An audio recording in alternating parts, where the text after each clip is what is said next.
Today I'm going to be talking about how you can have a healthy relationship with your screens and technology.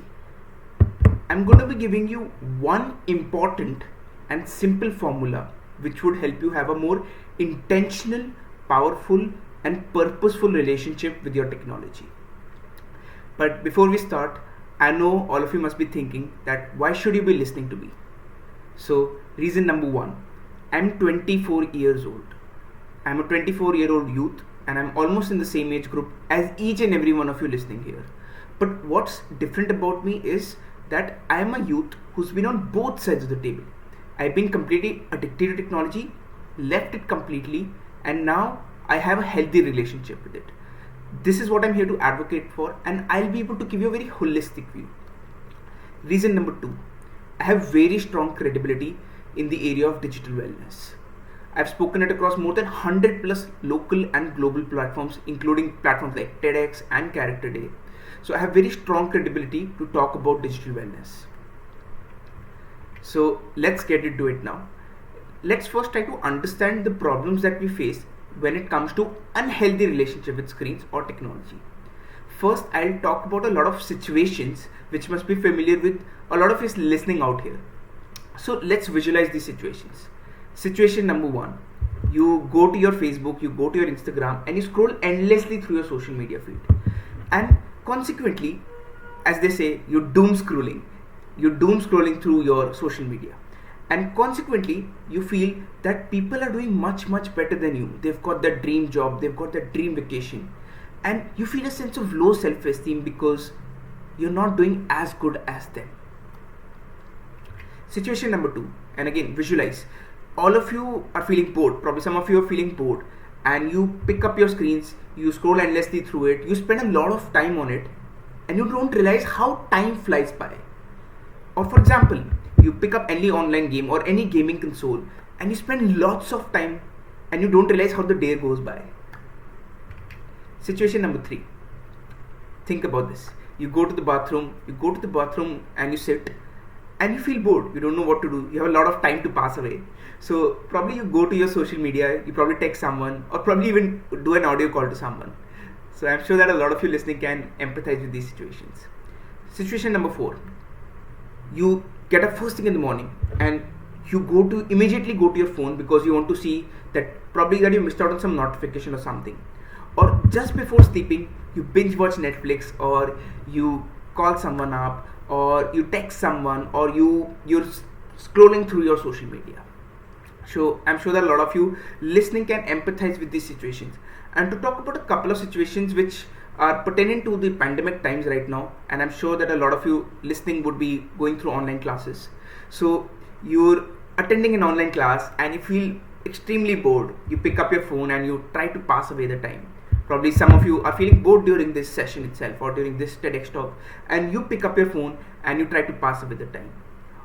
Or you get loads of digital distraction. You're trying to concentrate and do deep work, but you get pings on your phone, you get a call, or there's something trying to distract you and break your focus from your deep work. So I'm sure that a lot of you listening are able to empathize with these situations, and this is something that a lot of us are struggling with during this pandemic times. And this is the reason that Google search for how to get your brain to refocus after distraction has increased by 300% during the pandemic times. And let me repeat that. Google search for how to get your brain to refocus after distraction has increased by 300% during these pandemic times. So that's a huge number. And to be quite honest and to be quite vulnerable with all of you listening, this is something that I also struggle with, and I'm sure that a lot of you also struggle with.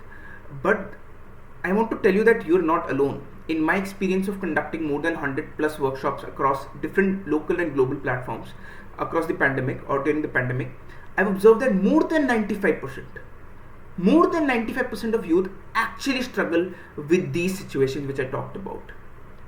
So you're not alone. It's not just you, it's not just me, it's most of the youth around us. So don't worry about it. I'll definitely give you one important formula which would help you have a healthy balance. And let me talk also about my personal journey, a journey of a millennial or a youth or a Gen Z like you who's struggling through this and who has actually overcome this to a certain extent. So let me briefly talk about my journey. So phase one of the journey is something that I call distracted by tech, and this is something similar to the situations that I explained or helped you visualize. I struggle with those situations which I talked about, scrolling endlessly through social media feed, checking my phone last thing in the night and all. And let me actually take you through a couple of examples of which I struggle with. So example number one is wrong location. I used to check my phone while talking to people in person. So people used to feel that I prioritized my tech before them. And this used to deteriorate the quality of the relationship that I had with people around me. So always remember this: people before technology while you're talking to someone in person. Second example, wrong time. So besides checking my WhatsApp or phone first thing in the morning and last thing in the night, I also used to check my WhatsApp in the middle of the night when I used to get up. So I used to just get up and check my WhatsApp. That was the automatic rewiring which was there in the brain. And I used to see if someone has messaged me or something important has come up. So this is how distracted I was by tech, and this really affected the quality of sleep that I had. Third example, wrong content. I used to go to Facebook. I used to spend a lot of time on Facebook. I didn't even used to realize how time flies by. I used to scroll endlessly through Facebook and look at what other people are doing. I used to also compare to what other people are doing, and this is something that really affected my self-esteem a lot.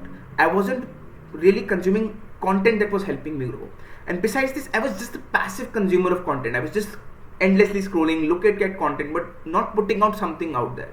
So this is an example of wrong content, and this is something that really affected my self-esteem.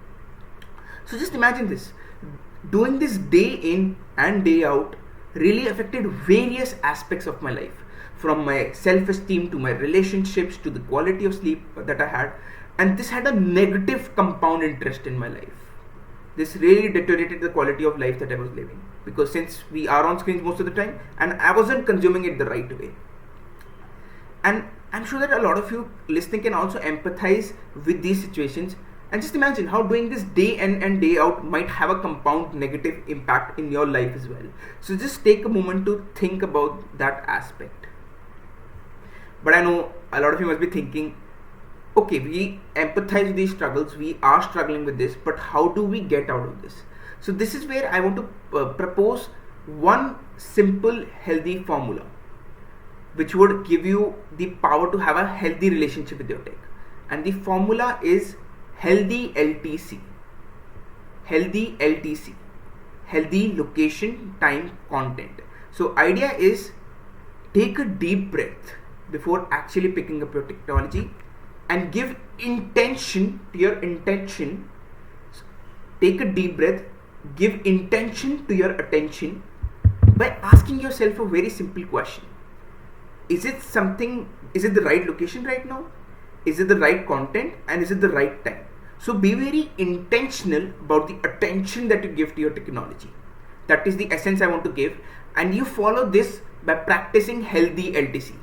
You're being very intentional or being healthily intentional by following healthy location, healthy time, and healthy content consumption and production of technology. And let me actually give you a couple of examples as to how you could be doing this and how you might be going wrong. So example number one, right location or healthy location. So personally, I don't check my phones now while talking to people in person, and I've definitely noticed that it has really improved the quality of the relationships that I have around me. And a couple of examples which might be going wrong, probably, are you checking your phone while driving, which is quite dangerous? Or are you checking your phone probably in the middle of the night? Or are you checking your phone in the bathroom? Those are probably not the right locations. So be very careful about the location you check your phone in. Second aspect is the right time or the healthy time. So be very careful about when you check your phones. So one component is when you're checking your phones. To give you my own personal examples, I don't check my phone 30 minutes after getting up, at least 30 minutes after getting up, and at least 30 minutes before sleeping. So this has really impacted my sleep quality. And when I don't check it in 30 minutes before the night. And when I don't check my phone for the first 30 minutes, I am able to curate my day instead of the technology curating me. So just think about it. If you're checking your phone first thing in the morning, you'll get a lot of notification, a lot of urgent work from someone. So you're not driving your day, your tech is driving your day. So the idea or the essence here is curate your technology instead of the technology curating you. That's the essence I want to give here. So be very careful about what time are you checking and how much time are you spending on your screens. So is it something that's substituting your offline life, or is it something that's substituting your day-to-day activities like your physical health, like your mental health? If that's the case, be very careful about how much time you're spending on your technologies. Third is healthy content.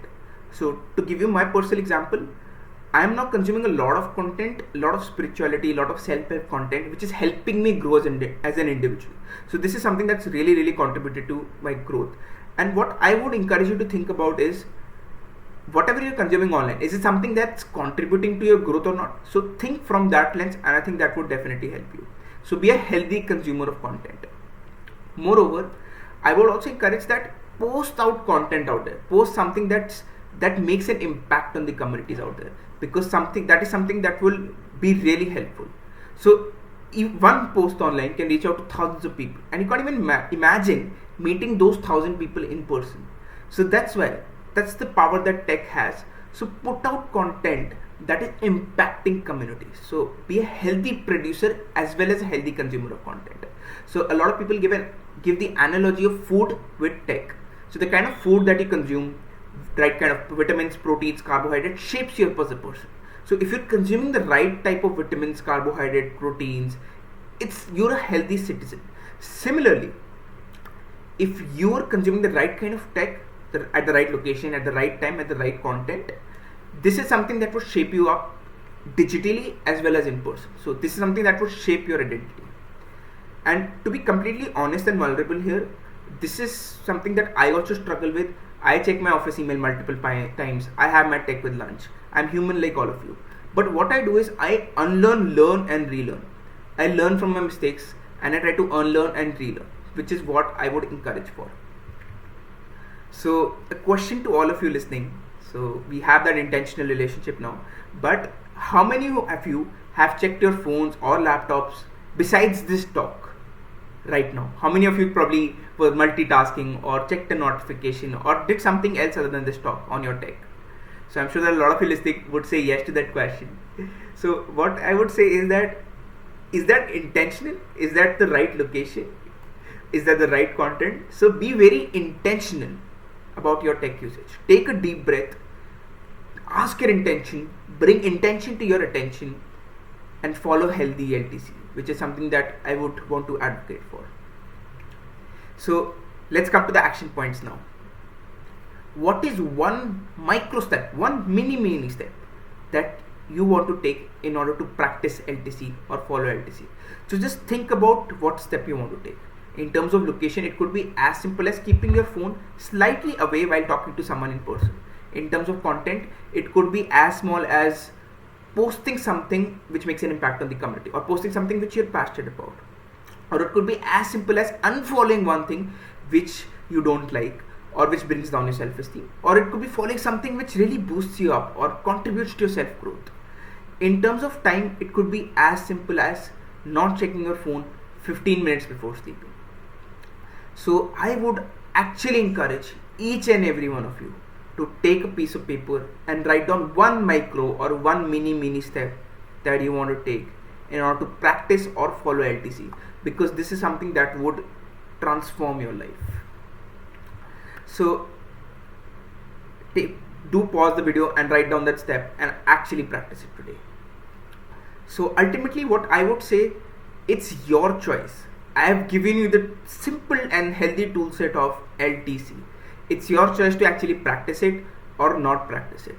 But what I would want to conclude by is this wonderful quote. And the quote is that savor these little magical moments, for these moments are our lives. Because these moments won't come back. Believe me, when you're on your deathbed, you won't remember moments like applying filters to your photos or scrolling endlessly through social media. You would rather remember those moments wherein you followed LTC, That is, you consumed content that helped you grow, you produced content that made an impact on the community, or you spent some time outside nature, or you actually built that genuine connection while talking to people in person or not checking your phone. So these are the small yet intentional moments that shape our lives, that shape the relationships we have around us. These are the small yet intentional moments that shape our growth. These are the small yet intentional moments that shape who we are and that shape our lives. Thus, I feel that the time has come for each and every one of us to open our eyes to a world that does not only see screens but to the beauty around us, because these are the small moments we need to savor, and these are the small moments where the real magic happens. Thank you so much. I really want to express my gratitude to each and every one of you to give your intention and your attention to this talk, and I hope that this has really helped you.